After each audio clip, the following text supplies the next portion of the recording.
Wel, mae cyrraedd rhestr fer Llyfr y Flwyddyn yn golygu lot fawr. Dwi ar ben y nigon o gael y gydnabyddiaeth yma, a dwi eisiau llongyfarch pawb sydd wedi cyrraedd rhestr fer, achos dwi'n gwybod faint mae'n olygu, faint o hwb ydi o i awduron.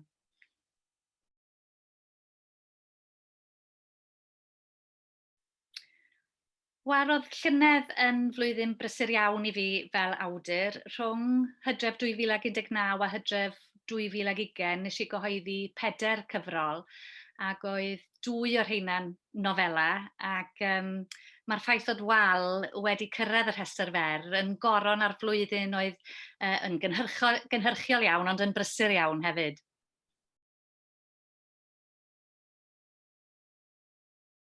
Ymgais i wneud synwyr o waliau oedd y nofel yma. Mi ddoth yr ysbrydoliaeth o sawl man, ond yn rhannol mi ddoth o weld cymdogion lleol yn ffrio ac yn adeiladu wal yn llythrennol rhwng 'u gerddi nhw.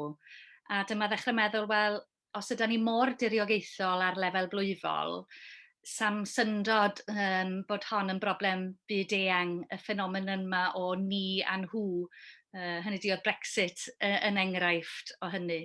Ac felly stori oedd hon yn cael ei hadrodd gan awdur yn edrych nôl ar gyfnod y 70au, 1974 yn benodol.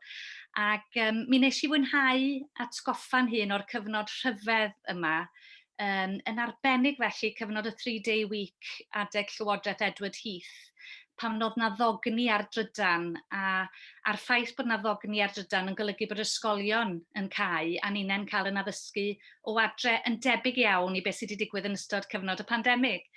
Ac dwi'n mwynhau, neu mi wnes i fwynhau y cyfnod yna, dwi'n cofio mwynhau'r cyfnod yna, a nes i feddwl, wel, tybed sut fydde hi i blentyn oedd yn byw mewn cartre nad oedd yn hapus. Sut fyse'r dogni ar drydan a'r addysgu adre yn effeithio ar y plentyn yna.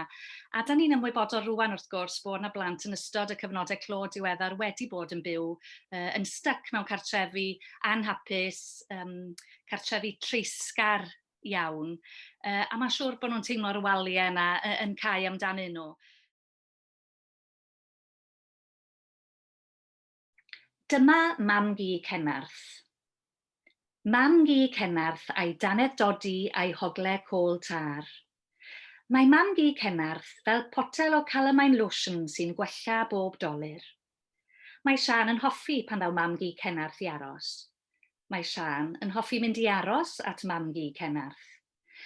Mae drws cartref mam gi Cenarth wrth yr afon. Mae drws cartref mam gi Cenarth a ragor i bawb. Does dim wal, ffens, na wal frics rhwng tŷ mam gi Cenarth a'i chymdogion. Dyma mam gi Cenarth. Mae mam gi Cenarth yn gwasgu darn hanner can ceiniog newydd i law Sian. Nid arian i'w wario, nid arian i'w sbario, ond arian i'w gadw am byth yn y cadw mi gei.